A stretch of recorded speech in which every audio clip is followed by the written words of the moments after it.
Balm भाग दुल्हन पटरानी, balm भाग दुल्हन पटरानी, बहिनी सियाजू हमार दुल्ह सरकार जी के। देखो झांकी केहन मजेदार दुल्ह सरकार जी के।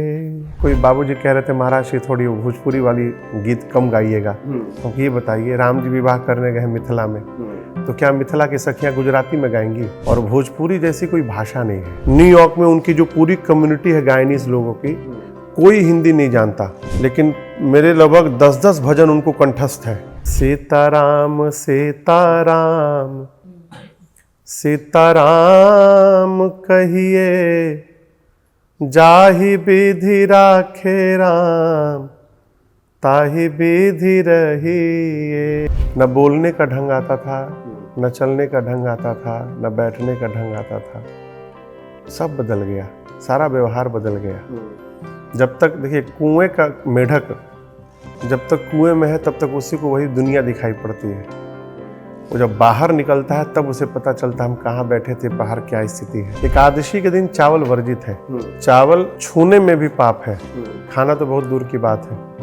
जगन्नाथपुरी एक ऐसा क्षेत्र है भगवान जगन्नाथ जी का जहाँ पर एकादशी का प्रभाव नहीं पड़ता, क्योंकि भगवान जगन्नाथ जी को खिचड़ी का भोग नित्य लगता है। धर्म क्या है? राम जी जो जी के गए वो धर्म है। धर्म में क्या सेक्युलरिज्म शब्द की जगह है? राजनीतिक विषय है ये सब। नमस्कार दोस्तों, मैं हूं राघवेंद्र। स्वागत है आप सभी का इंडिया न्यूज इन खबर पर। कहते हैं कि बिना गुरु कृपा के आप अपने जीवन में पूर्णता की अनुभूति नहीं कर सकते हैं, और इस पूरे उदाहरण को चरितार्थ करते हैं पूज्य श्री महाराज राजन जी महाराज जी। जी हाँ, गुरु कृपा हुई और आप जैसे हमारे जैसा ही बालक जो किसी स्कूल में जाता है, हाई स्कूल इंटर की परीक्षा पास करता है, उसके बाद ग्रेजुएशन करता है, नौकरी भी करता है, लेकिन गुरु कृपा ऐसी बरसी कि अपने क्षेत्र नहीं, अपने प्रदेश नहीं, देश नहीं, पूरे विश्व भर में विख्यात होते हैं। गुरु जी बहुत बहुत स्वागत है आपका। जय श्री राम। जय श्री राम बाबू। मैं आपकी यात्रा को देख रहा था, जैसे इतने व्यस्तम समय में आपने हमें समय दिया। उसके बाद 9 तारीख को इसके बाद कथा है बड़ौलगंज में, उसके बाद फिर मुंबई में भी कथा है। जी जी। इतनी व्यस्तता फिर भी दिनचर्या को कैसे मेंटेन करते हैं? तजी हरि भजन काज नहीं दूजा।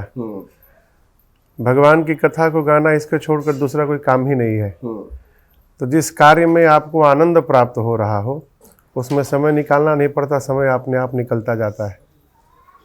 यात्रा है, यहाँ कथा पूरी होगी, फिर बड़ौलगंज प्रारंभ होगी, उसके बाद फिर 4-5 दिन का विश्राम में फिर मुंबई कथा प्रारंभ होगी।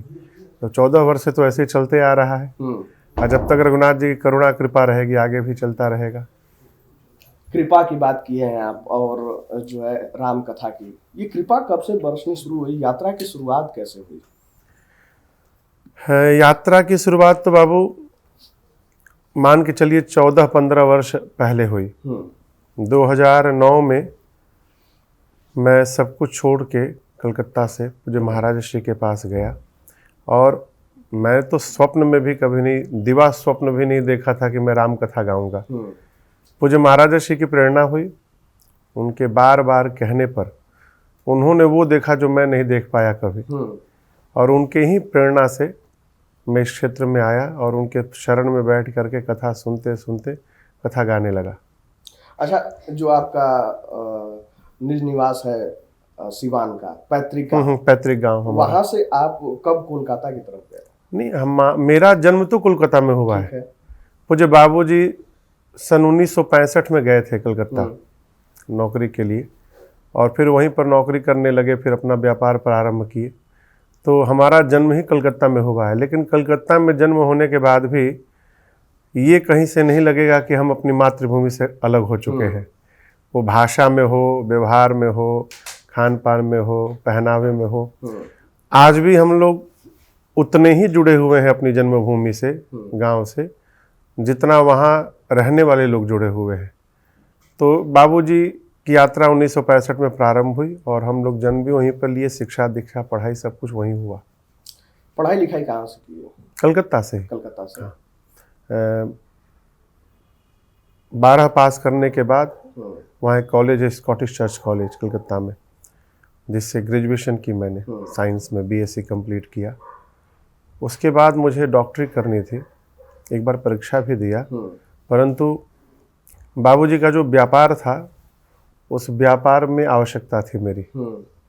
तो ऐसा आभास होने के बाद वो ग्रेजुएशन के मध्य में ही मैं धीरे धीरे उसमें इन्वॉल्व हो गया और फिर पढ़ाई के बाद, ग्रेजुएशन के बाद पूर्ण रूप से व्यापार में लग गया। तो ये क्रम चला 2003 से लेकर 2009 तक।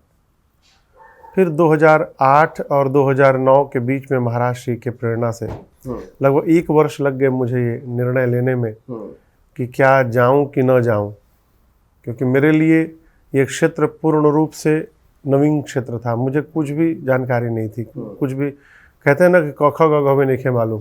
हाँ, तो उस मानसिक स्थिति में मैं था, लेकिन रघुनाथ जी की कृपा, करुणा, महाराज जी का आशीर्वाद, मैं फिर 2009 अक्टूबर में अयोध्या में महाराज की कथा चल रही थी, मैं वहाँ गया और फिर वहाँ से यात्रा करते करते दिल्ली आपके सामने बैठे। 26 अक्टूबर 2009।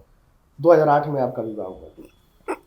विवाह के बाद जो है बहुत सारी यात्राएं बदली रही, और सबसे पहले आपकी महाराज जी से मुलाकात कब हुई? महाराज जी से मुलाकात तो 2003 में हुई हमारी। अच्छा। पहले से संपर्क था।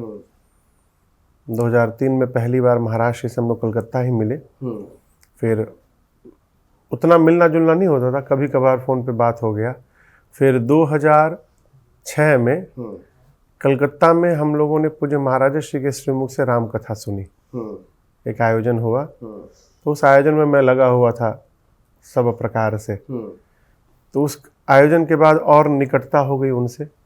ये भगवान की रचना मुझे कथावाचक बनाने की 2003 से चल रही है, तो और निकटता हुई। फिर 2007 में अर्धकुंभ था प्रयाग में। अर्धकुंभ में 2 दिन के लिए मैं गया था, तो वहाँ जनवरी की बात है, फरवरी में पूज्य महाराज श्री की कथा थी रायपुर में। तो रायपुर हमारे एक चाचा जी हैं, पिताजी के मित्र, उनके घर में ही, अपने घर में ही महाराज श्री का निवास था 9 दिन। तो चाचा जी ने हमसे कहा कि बाबू, आप महाराज श्री को जानते हैं, इसलिए आपका रहना आवश्यक है वहाँ पर। घर वाले तो उतने जानते नहीं है। तो एक मीडिएटर के रूप में घर वालों से भी मैं जानता हूँ, महाराज श्री को भी जानता हूँ, तो बीच में कड़ी के रूप में मैं वहाँ 9 दिन था। तो वही 9 दिन में महाराज श्री ने कुछ देखा होगा। अब वो क्या देखे वही जानते हैं, मैंने कभी पूछा भी नहीं, न जानने का प्रयास भी किया। फिर उनकी प्रेरणा हुई, बार बार उनके कहने से फिर मैं 2009 में शुरुआत कर दी। तो कानपुर गए थे आप गुरु जी से मुलाकात करने के लिए? हाँ, कानपुर गया था मैं। 2008 में, अप्रैल के अगस्त की बात है।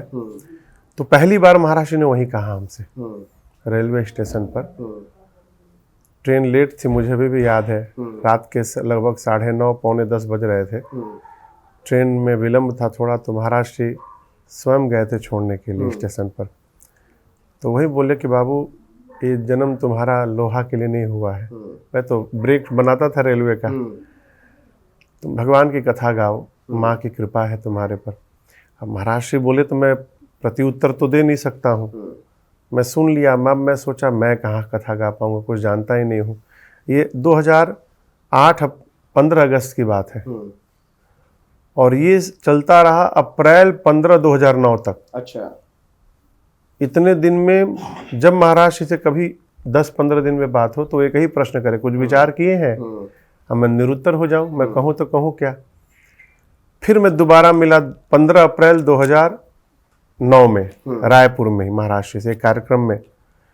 तो पूरी रात्रि महाराज जी फिर समझाए हमको। तो उसके बाद मैं थोड़ा इस विषय को लेकर गंभीर हुआ। अब मेरे पास समस्या ये थी कि मैं पूर्ण रूप से अनभिज्ञ था इस क्षेत्र से। अच्छा, ऐसा भी नहीं कि इसमें आगे बढ़ करके और फिर वापस आया जा सकता है, बढ़े तो बढ़े। तो ये निर्णय लेना मेरे लिए बड़ा कठिन था उस समय। अच्छा, ये भी एक परिस्थिति रहती है कि मनुष्य कहीं पर संघर्षशील रहता है तो वो बदलाव ढूंढता है कि भाई हम यहाँ सफल नहीं हो पा रहे हैं तो हम दूसरा ऑप्शन ढूंढ रहे हैं।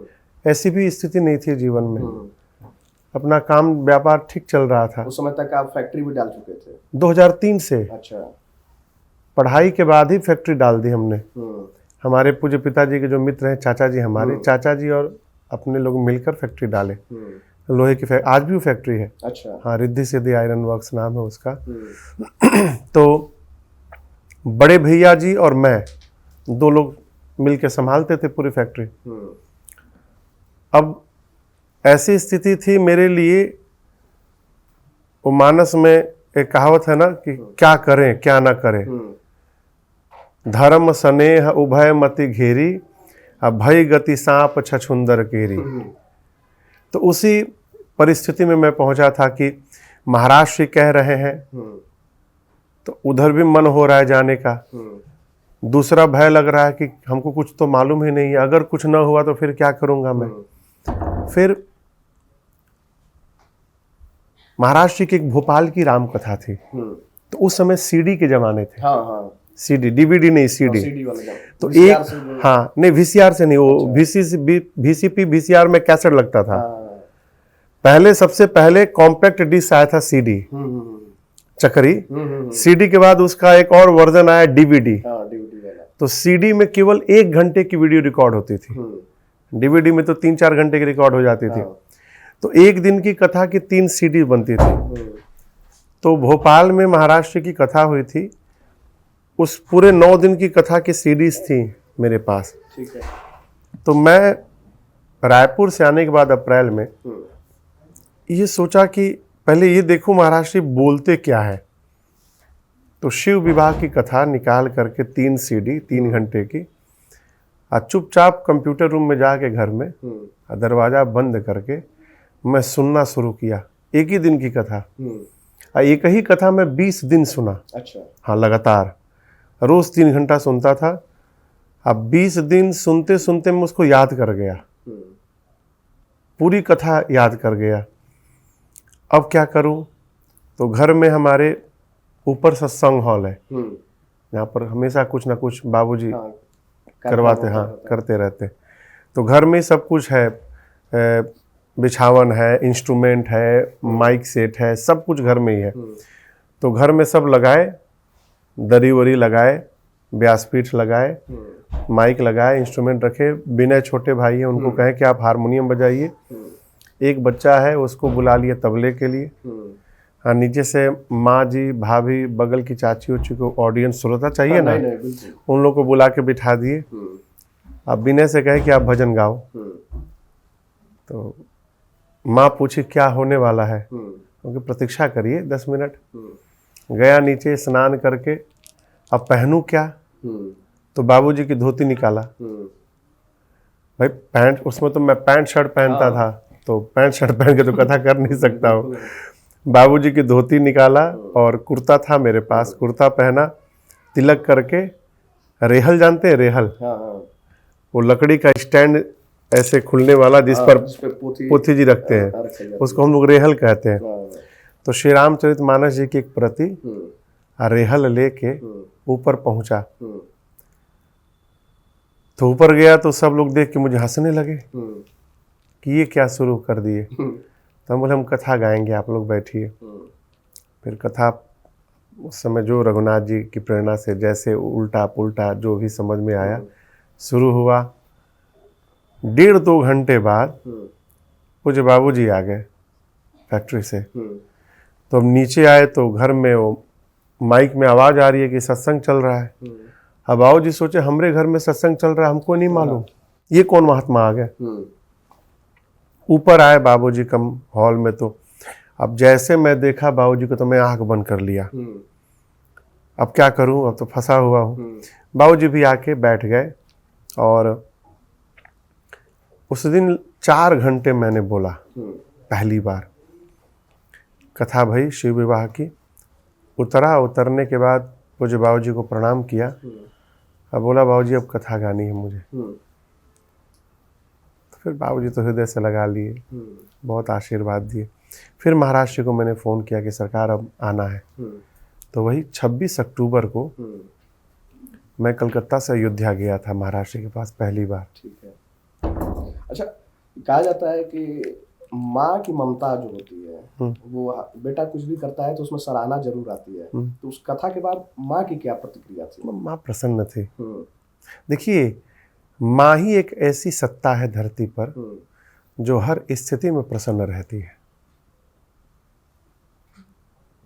हो सकता है पिताजी कभी प्रसन्न न हो, लेकिन माँ कभी प्रसन्न नहीं होती है। आप इसको व्यवहारिक दृष्टिकोण से देखिएगा, घर में यदि 3 बच्चे हैं, 2 कमा रहे हैं, तीसरा कुछ नहीं करता है, तो माँ को 2 से अधिक तीसरके की चिंता रहती है। ये बेटा हुआ कुछ नहीं करता। हाँ, उसी के लिए निकाल के सामान रखेगी, मिठाई रखेगी, बाबू कुछ खैले नहीं खे, बाबू कुछ करत नहीं खे।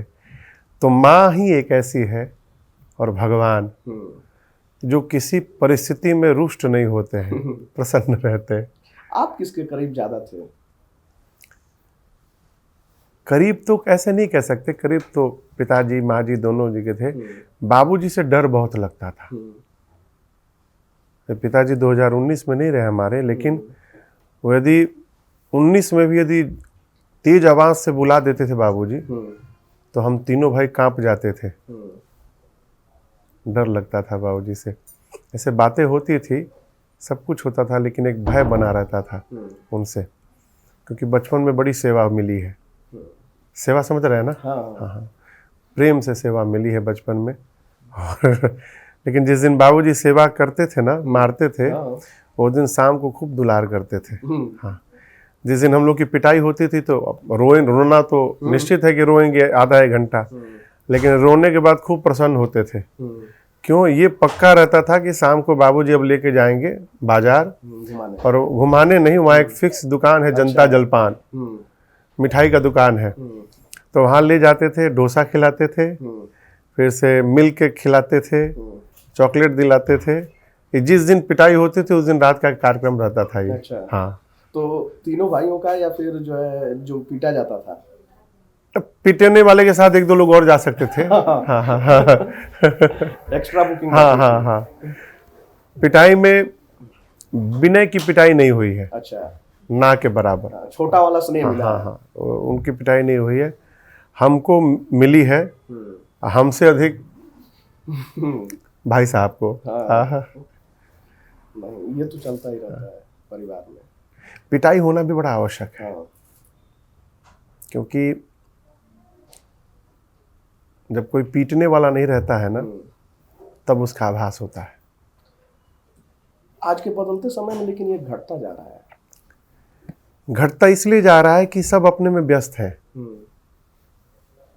बाबूजी अपने में व्यस्त है, माई अपने में व्यस्त है, लड़का अपने में व्यस्त है, तो वो जो एक अटैचमेंट है ना, उसकी कमी हो गई है। और इसका सबसे बड़ा कारण है ये मोबाइल फोन। ऐसा नहीं कह सकते, आज भी बहुत सारे परिवार हैं जिसको देखने के बाद आनंद होता है, ऐसा नहीं है। जैसे मैं देखता हूँ कि मेरे भी पिताजी तो स्कूल में वो जाते थे तो ये कहते कि बच्चे को मारने से मत डरिएगा, आप मारिए।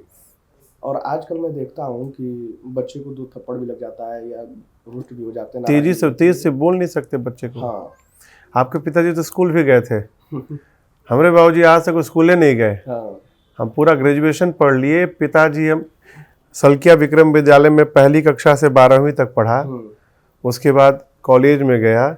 आज तक न पिताजी स्कूल में गए एक दिन 12 साल में, न उनको ये पता है कि मेरा कॉलेज कहाँ था, कैसे एडमिशन हुआ, कुछ नहीं मालूम उनको। अब वही हंसी आती थी, जो बंगाल है, बंगाल में कल्चर होता था, हम लोग परीक्षा देने जाते थे बोर्ड के, वो 10वीं हो 12वीं हो, तो जहाँ सेंटर पड़ता था वहाँ बंगाली स्कूल के बच्चे आते थे एग्जाम देने। तो हम लोग तो स्वयं अकेले करते थे सब, लेकिन उनके घर में अलग स्थिति है, बंगाल में कल्चर अलग है। वो यदि वहाँ बच्चा एग्जाम देने आया है तो उसके साथ पूरा परिवार आएगा सेंटर पर। अच्छा। हाँ, 12वीं में 2 पेपर एक साथ होते थे, तो बीच में आधे 1 घंटे का गैप रहता था। तो उस गैप में हम लोग देखते थे, हंसी भी आती थी, चेयर पर लड़का बैठा है, बाबूजी किताब लेके बैठे हैं, बहन छाता लेके खड़ी है, माई नारियल पानी लेके उसमें स्ट्रॉ डाल के अब पकड़ के बच्चे के मुंह में डाली है, और वो महापुरुष जी नारियल पी रहे, पढ़ रहे हैं। हम लोग यदि कह देते बाबूजी चलिए तो पिटाई भी ऊपर सकती थी। तो आपके लिए कौन जाता था? कोई नहीं। 10वीं में भैया गए थे लेकर के, बड़े भैया पहले दिन, उस वक्त अकेले करते थे। देखिए, जीवन में थोड़ा संघर्ष होना बड़ा आवश्यक है। ये कहावत है, लड़का के पढ़ावा चाहे शहर घुमावा। तो यदि आप स्वयं, अब जैसे मैं यहाँ से गाड़ी से जा रहा हूँ कथा स्थल, अब तक मुझे मार्ग याद नहीं हुआ है, लेकिन जिस दिन अकेले निकल गया ना, तो फिर मैं भूल नहीं सकता हूँ। इसलिए थोड़ा अकेले छोड़ना भी आवश्यक है। आवश्यक तो है, लेकिन उस अवस्था में दोस्त बड़ी खिंचाई करते हैं। कहाँ पर?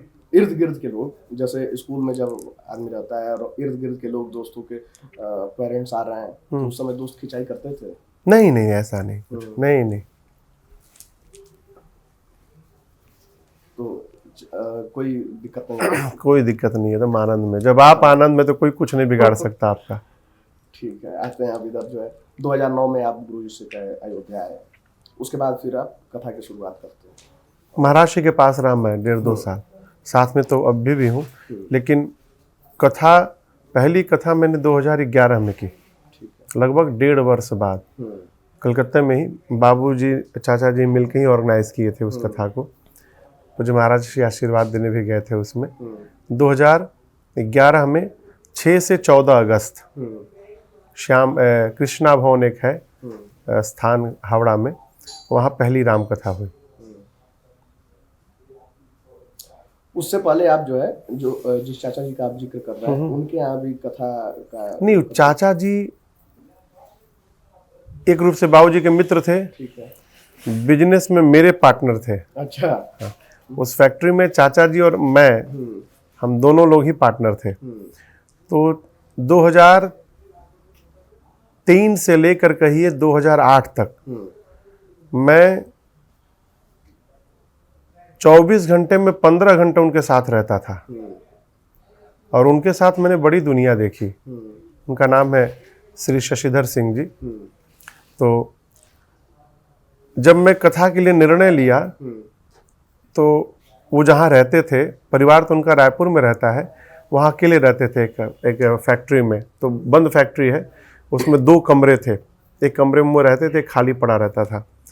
तो जिस कमरे में रहते थे, एक चौकी है उसमें, अब भी है, एक टेबल है और एक चेयर है।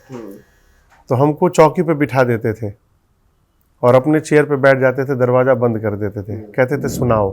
ठेकेदार चाचा कहते थे सुनाओ। अब मैं बोलता था, जो आता है वही बोलता था, उल्टा सीधा जो से भी, और चुपचाप सुनते रहते थे। तो कहते थे हमसे कि राजन, आज मैं सुन रहा हूँ, एक दिन पूरी दुनिया सुनेगी आपको। उस समय उनकी जीवन में सरस्वती विराजमान नहीं, उनका आशीर्वाद है, मेरे पिता तुल्य हैं। और जब मैं महाराष्ट्र के पास रहने लगा, अब जैसे महाराष्ट्र की कथाओं के बाद विश्राम हुआ 5 दिन, हफ्ते दिन, 4 दिन का, तो उतने दिन के लिए मैं कलकत्ता चला जाता था। तो मैं जितने दिन कलकत्ता रहता था, उतने दिन रात्रि को वो कथा रखते थे घर पे अपने यहाँ। हाँ, और जो बगल का रूम था, बड़ा सा हॉल था, उसको उन्होंने पूरा मार्बल लगवाया, टाइल्स लगवाया, एक छोटा सा स्टेज बनवा दिया उसमें चाचा जी ने। विनय और मैं हम जाते थे दोनों भाई। एक बजाने के लिए वो ढोलक बजाने वाले को बुला लेते थे, माइक मंगा लिए थे, मजीरा बजाने को बुला लेते थे, और श्रोता आवे इनके लिए वो भोजन रखते थे। हाँ। डेली कि जो भी आए वो पूरी सब्जी खीर खा के जाए। तो लगभग 40-50 लोग हो जाते थे। तो वहां पर अगर दिन के हिसाब से गिनिए तो मैं 150-200 दिन कथा किया हूँ। 11 के पहले लगभग 9 से 11। हाँ, 9 से 11 में 100 कथा तो किया ही होऊंगा मैं। जैसे अवसर मिलता था मैं जाता था, वहां पे कथा करता था। तो वहां कथा करते करते ना एक भटक जो होता है ना, वो खुल गया था। जनता को कैसे हाँ, करना है। तो वहाँ उसके बाद पहली कथा आप 2011 में? 11 में। उसके बाद 9 दिन की। हाँ 9 दिन की कथा। उसके बाद फिर सफर की शुरुआत हो जाती है। उसके बाद से यात्रा चल पड़ी। अब जीवन भी बदल जाता है। जीवन तो 2009 में ही बदल गया था, जिस दिन गया था महाराष्ट्र के पास। तो 2011 से जो यात्रा प्रारंभ होती है, उसके बाद जो पुराने शौक थे, पुराने मिजाज थे, उसमें भी बदलाव आता है। शौक ऐसा कुछ नहीं था कि जिसको बदलना पड़े। बुलेट पे चलने का शौक था। तो बुलेट पर चलना तो गाड़ी है, तो वहां पर काम करेंगे तो चलेंगे ही चलेंगे। चलने को तो आज भी चलते हैं। हाँ आज बुलेट चला। हाँ हाँ हाँ हाँ, कलकत्ता में स्कूटी, बुलेट, गाड़ी सब चलाते हैं। हेलमेट पहन लेते, कोई पहचाने नहीं। आनंद वैसा ही आता है। हाँ देखिए, कंफर्ट जोन को नहीं छोड़ना चाहिए, फिर आप प्रसन्न नहीं रह पाएंगे। तो कलकत्ता में जब भी घर में रहते हैं तो चलाते हैं गाड़ी, ऐसा नहीं है। कम चलाते हैं, अब कहीं उतना जाना नहीं होता है, इसलिए कम चलाते हैं। अच्छा, उसके बाद अपने अंदर क्या बदलाव आपको देखने को मिला? सब कुछ बदल गया। पहले न बोलने का ढंग आता था, न चलने का ढंग आता था, न बैठने का ढंग आता था। सब बदल गया, सारा व्यवहार बदल गया। जब तक देखिए, कुएं का मेढक जब तक कुएं में है तब तक उसी को वही दुनिया दिखाई पड़ती है। वो जब बाहर निकलता है तब उसे पता चलता है हम कहाँ बैठे थे, बाहर क्या स्थिति है। तो वही स्थिति थी। कहते हैं कि समय के साथ बहुत कुछ बदलता है, लेकिन जीवन में कुछ ऐसी चीजें होती हैं जिसको इंसान जीवन भर याद रखता है। तो इस कथा के दरमियान ऐसी कौन सा कोई प्रसंग तो होगा जो आपको, कई कथा वाचन करने गए हो, जो आपको अभी भी जो है हमेशा गुदगुदा देता है? नहीं, ऐसे बड़े बहुत सारे प्रसंग हैं। बड़े से मतलब हर कथा में कुछ ना कुछ होता है, सारी कथाओं का स्मरण बना है। एक बार उड़ीसा में हम लोग कथा करने गए, तो एक यजमान थे, तो व्यासपीठ पर आए पूजन करने के लिए मंच पर। तो उनको तिलक करना था मुझे। आप थे ना, तो सामान्यतः लोग तिलक करते तो पीछे ऐसे हाथ लगाते शिखा के पास। तो वो तिलक करना है तो मैंने ऐसे हाथ लगाया, तो वो तिलक लेके मेरे पीछे ही लगा दिए। अब मैं हाथ लगाया तो वो समझे कि लग रहा है वो मैं कह रहा हूँ इधर लगाइए, वो तिलक लेके पीछे ही लगा दिए। अब पूछे ये क्या किया, तो आप ही तो इशारा कर रहे हैं यहाँ लगाइए।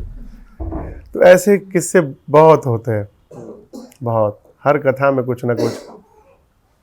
कथा आपको देखने वाले जो दूर से देखते हैं या पास से भी देखते हैं, हमेशा आपके चेहरे पर मुस्कान देखते हैं। गुस्सा आता है?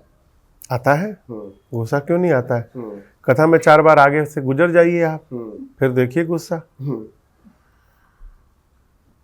गुस्सा केवल क्रोध शव को नहीं आता है, इसमें प्राण है, भले व्यक्त करे चाहे ना करे, कम अधिक सबके अंदर है। ये विकार है ना, काम, क्रोध, मद, मोह, लोभ, मत्सर, सब में है। किसी में कुछ अधिक है, किसी में कुछ अधिक है। समाप्त अपने हाथ में नहीं है कि समाप्त हो जाए, बिनु हरि कृपा संभव नहीं है ये। तो उसको आप व्यक्त थोड़ा कम करते हैं? ऐसे सामान्यतः मुझे क्रोध नहीं आता। जब ऐसी ही विषम परिस्थिति आ जाए कि अब बर्दाश्त नहीं हो सकता है, उस स्थिति में थोड़ा क्रोध आ जाता है। तो क्रोध आएगा तो छिपेगा थोड़ी, वो तो दिख जाता है। लेकिन व्यासपीठ पर इतने दिन की यात्रा में 2 ही 3 बार ऐसा होगा कि कभी क्रोध आ गया हो। ये तो 1965 से जो है कोलकाता में रहे, उसके बाद भी जीवन शैली या भाषा, उसमें बदलाव कैसे नहीं आया?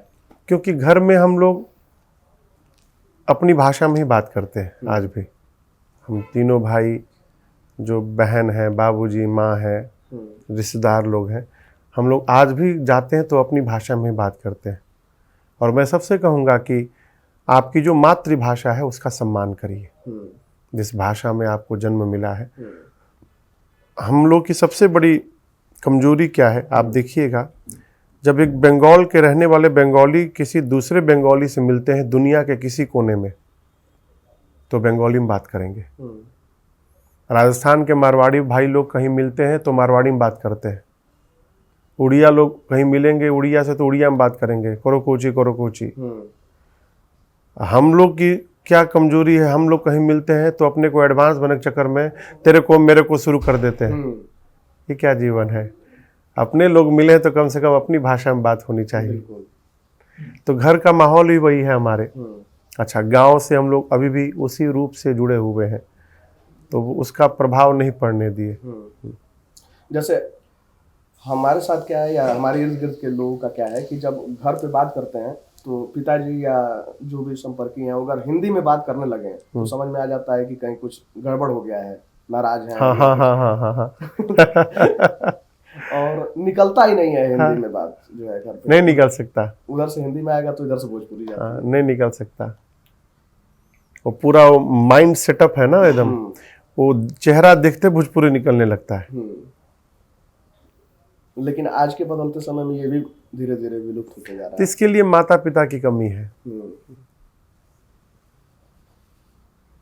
माता पिता की कमी है। आप खूब पढ़ाइए, सभी भाषाओं को सिखाइए, इटालियन सिखाइए, फ्रेंच सिखाइए, लेकिन कम से कम अपने को तो सिखा लीजिए पहले। नहीं तो पहले पूछना पड़ेगा बाद में हम के हई। हाँ, फिर परिचय खातिर भी भटके पड़े, जोकर बन जाएंगे, जोकर। हाँ।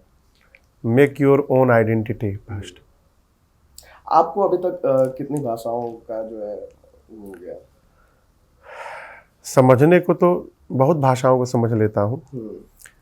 फ्लुएंट यदि बोला जाए तो हिंदी, अंग्रेजी, भोजपुरी, 3 भाषा, बंगाली, ठीक है। 4 भाषा बोल। बंगाल में कह रहते तो बंगाली बोल लेते हैं, और समझने को मारवाड़ी भी समझ लेते हैं, मैथिली भी समझ लेते हैं, थोड़ा उड़िया भी समझ लेते हैं। हाँ, तो इतनी भाषाएं। तो आप जो है देश विदेश, हमारा बड़ा बड़ा न्यूयॉर्क जो है, लंदन उंदन में कथा कर दिए, वहाँ के अंग्रेजों को झुमा दिए यही भोजपुरी भाषा पे। हाँ, भोजपुरी तो सब जगह आते हैं हम। हाँ। क्यों नहीं सुनिएगा? सुनना पड़ेगा, क्योंकि हमारे राम जी भोजपुरी क्षेत्र के हैं। हाँ। अब कल कोई बाबूजी कह रहे थे महाराज से थोड़ी भोजपुरी वाली गीत कम गाइएगा। हमको ये बताइए, राम जी विवाह करने गए मिथिला में, तो क्या मिथिला की सखियां गुजराती में गाएंगी? वो तो मैथिल में ही गाएंगे ना, भोजपुरी में एक पद गाएंगे। तो हमारे लिए तो हमारे भगवान ही हमारी भाषा के हैं, और भोजपुरी जैसी कोई भाषा नहीं है। जितना रिस्पेक्ट आदर भोजपुरी में है कहीं नहीं मिलेगा आपको। हम की बात है, हम रउआ। हाँ। तो वहाँ पे कैसा अनुभव रहा? लोग हमने देखा कि कथा में झूम भी रहे हैं, नाच भी रहे हैं, बाद में उनसे बात हुई, क्या उनको समझ में आया? भारत के बाहर में? हाँ, हाँ, बहुत बहुत बहुत। अब हमारे कथा के प्रेमी है शेखर जी, न्यूयॉर्क में रहते हैं। वो रहने वाले हैं गयाना के। साउथ अमेरिका में एक देश है गयाना।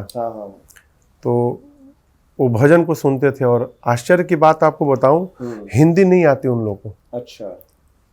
हिंदी समझ में भी नहीं आती, वो केवल अंग्रेजी बोलते हैं लोग। संभवतः वो यहाँ आ रहे हैं। परसों की कथा में, कल सोमवार है ना, कल रात को यहाँ उतरेंगे, परसों की कथा में सुबह रहेंगे। गायनीज है वो। उनके मित्र आए हुए हैं क्या? उनके हाँ, वो मित्र नहीं है, परिचित है। ये जो आए हुए वो मेरी अभी कथा कराए थे अटलांटा में। अच्छा। जुलाई में। वो मेरे कथा के श्रोता है वो। अच्छा। तो वो शेखर जी को जानते हैं। ये संत जी जो आए हुए, संत शिवहरे जी, ये शेखर जी को अच्छी तरह से जानते हैं। तो शेखर जी आए थे 2022 में बेंगलोर। उनको दिल्ली से फ्लाइट थी 2 दिन बाद। सुबह एयरपोर्ट फ्लाइट पकड़ने गए बेंगलोर दिल्ली का, तब तो उनको पता चला मैं कलकत्ता में हूँ। तो टिकट कैंसिल करके कलकत्ता उतर गए सुबह। अब भूजने लगे एयरपोर्ट पे राजन जी महाराज, तो वहाँ कौन बतावेगा? कलकत्ता महानगर है। एक टैक्सी वाले को पकड़े तो वो लेके चला गया दक्षिणेश्वर काली। वहाँ गए, माँ से प्रार्थना की कि मिलवा दो माई। कोई उपाय नहीं, तो वापस एयरपोर्ट गए।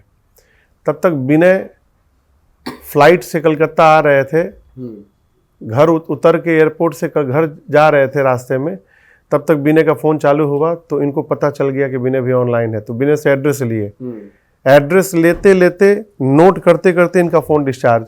अच्छा। टैक्सी वाले से बोले कि यहाँ लेके चलो, तो टैक्सी वाला मेरा श्रोता निकला। वो लेके घर में आया, एकादशी का दिन था। पहली बार मैं उनसे मिला, मिले, बात किए, एकादशी का प्रसाद पिए पाए। रात्रि में फिर फ्लाइट लेके दिल्ली से अमेरिका चले गए। और उसके ठीक 10 दिन बाद हम लोग गांव में यज्ञ कर रहे थे बाबूजी की 30वीं पुण्यतिथि पर। रुद्र महायज्ञ था, महाराज श्री की राम कथा थी। वो अमेरिका जा करके 10 दिन बाद फिर वापस भारत आए गांव मेरे कार्यक्रम में आके 5 दिन रहे। फिर मैं 4 महीने बाद रामनवमी में अमेरिका गया कथा गाने के लिए, तो मुझे गयाना लेकर गए कथा के लिए अपने देश में 1 दिन के लिए। न्यूयॉर्क में उनकी जो पूरी कम्युनिटी है गायनीज लोगों की, कोई हिंदी नहीं जानता, लेकिन मेरे लगभग 10-10 भजन उनको कंठस्थ है। सारे भजन कंठस्थ हैं, हिंदी कोई नहीं जानता बोलना, न समझते हैं।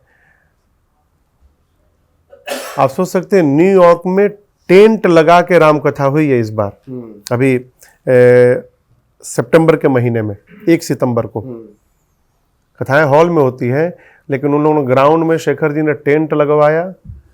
टेंट में पूरे उनके लोग, गायनीज लोग बैठे थे हमारे, और भी हिंदी भाषी के लोग बैठे थे। और वहाँ 2 घंटे कथा हुई है। फिर मैं वहाँ से भारत आया हूँ। तो भगवान की कथा ऐसी है, भगवान, अरे कथा समझ में आया, राम जी का नाम समझ में आ रहा है ना, वही कान में पड़ रहा है, बहुत है। यहाँ पे आप 2 चीजों का जिक्र किए, एकादशी का जिक्र किए। कहा जाता है कि चावल का भोग तो पहले नहीं है, सिर्फ जगन्नाथपुरी में लगता है, तो उसका क्या संदर्भ है? एकादशी के दिन चावल वर्जित है। चावल छूने में भी पाप है, खाना तो बहुत दूर की बात है। जगन्नाथपुरी एक ऐसा क्षेत्र है भगवान जगन्नाथ जी का, जहाँ पर एकादशी का प्रभाव नहीं पड़ता, क्योंकि भगवान जगन्नाथ जी को खिचड़ी का भोग नित्य लगता है।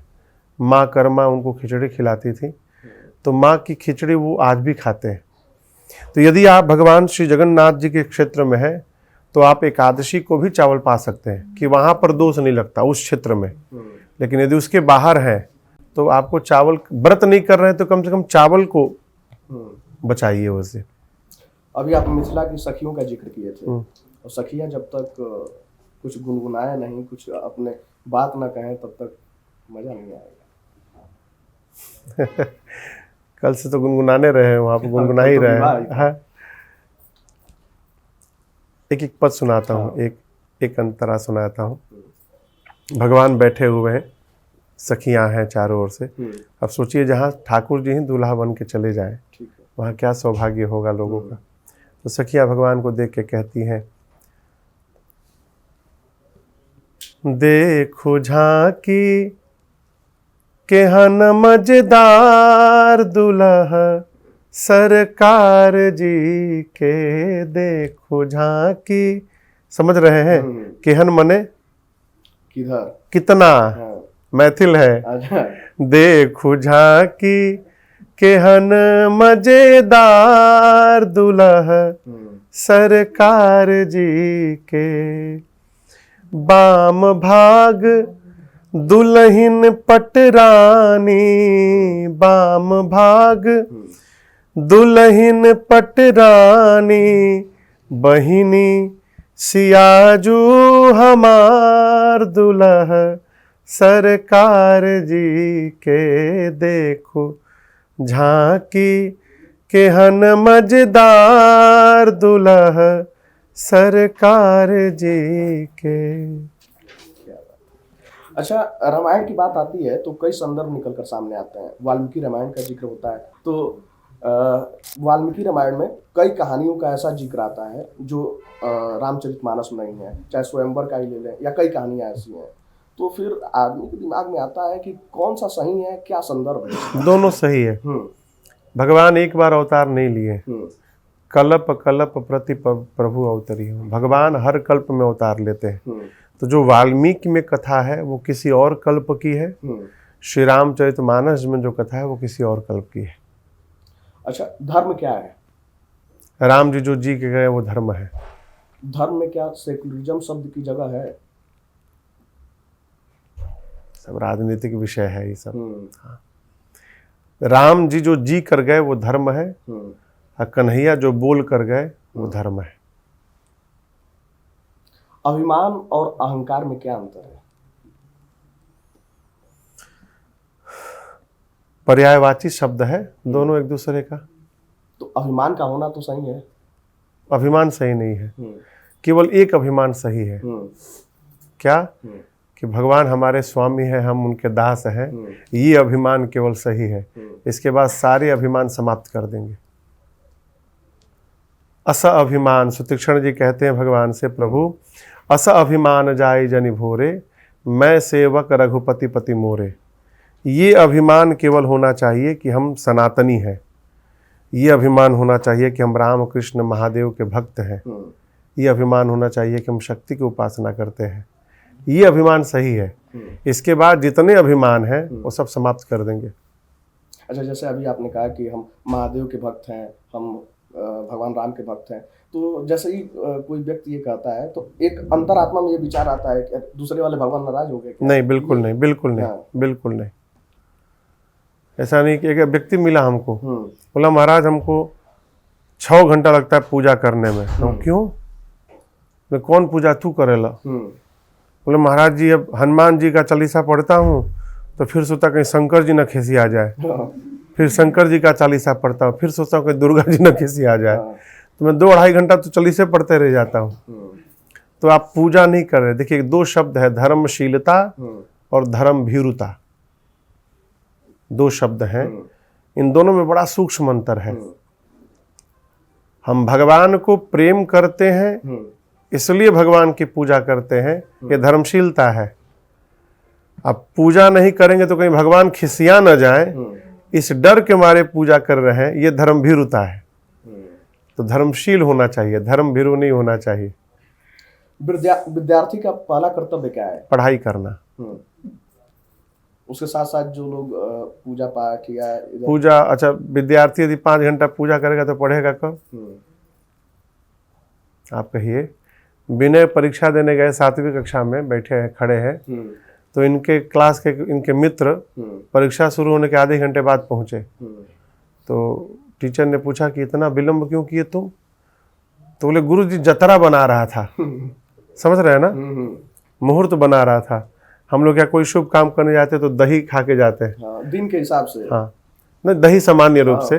तो बोला कि दही घर में खत्म हो गया, तो मैं दुकान में दही खाने चला गया था मिठाई के, तो दही खाने के चक्कर में आधे घंटा लेट हो गया। बताइए कौन जतरा बना उसका? तो विद्यार्थी का केवल एक धर्म है, पढ़ाई करना। पूजा के नाम पर श्री हनुमान चालीसा का पाठ कर ले प्रातःकाल, भगवान को प्रणाम करे, पढ़ाई करे। आपके पास भी लोग आते हैं बहुत सारे। अभी मैं परसों सुन रहा था कि कोई व्यक्ति आया कर रहा है कि मैं संन्यास लेना चाहता हूँ, पूजा पाठ नहीं कर पा रहा हूँ। तो क्या पूजा पाठ के लिए संन्यास जरूरी है? कोई आवश्यक नहीं है, कोई आवश्यक नहीं है। कुछ लोगों के भी प्रश्न आए थे मेरे पास, उसको रख लेते हैं जल्दी जल्दी। कई लोगों का ये कहना था कि वो घर में लड्डू गोपाल रखी हैं, पूजा पाठ करती हैं, तो जो है क्या पूजा पाठ करना है या फिर लड्डू गोपाल को सुनाना है तो शौच के बाद कपड़ा बदल के जो है ये काम कर सकती है? नहीं समझा आपका प्रश्न मैं। जैसे जो महिलाएं हैं पूजा पाठ करती हैं, लड्डू गोपाल भी घर में रखी हैं, तो उनको सुबह उठाना है, सुलाना है समय से जो भी है, तो उनका ये प्रश्न आया थे जो हमारे सोशल मीडिया पे, उनमें ये कहना था कि शौच के बाद कपड़ा बदलकर क्या हम पूजा पाठ या ये पूरी क्रिया कर सकते हैं? नहीं, पूजा वूजा तो आपको स्नान करके करना चाहिए। ठीक है। अब बड़ी भगवान को जगाने की तो आप सुबह उठे, हाथ मुंह धो करके भगवान को प्रणाम करके निवेदन करके उनको जगा दीजिए, उनको पानी पिला दीजिए। भगवान पानी उन्हें पी के बैठ गए।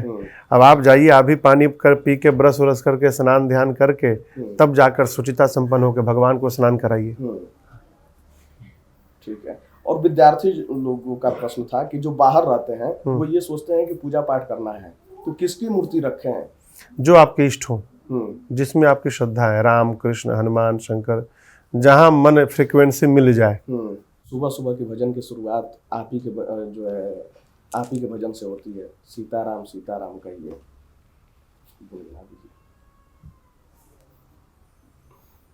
सीताराम सीताराम सीताराम कहिए, जाहि विधि राखे राम, ताहि विधि रहिए।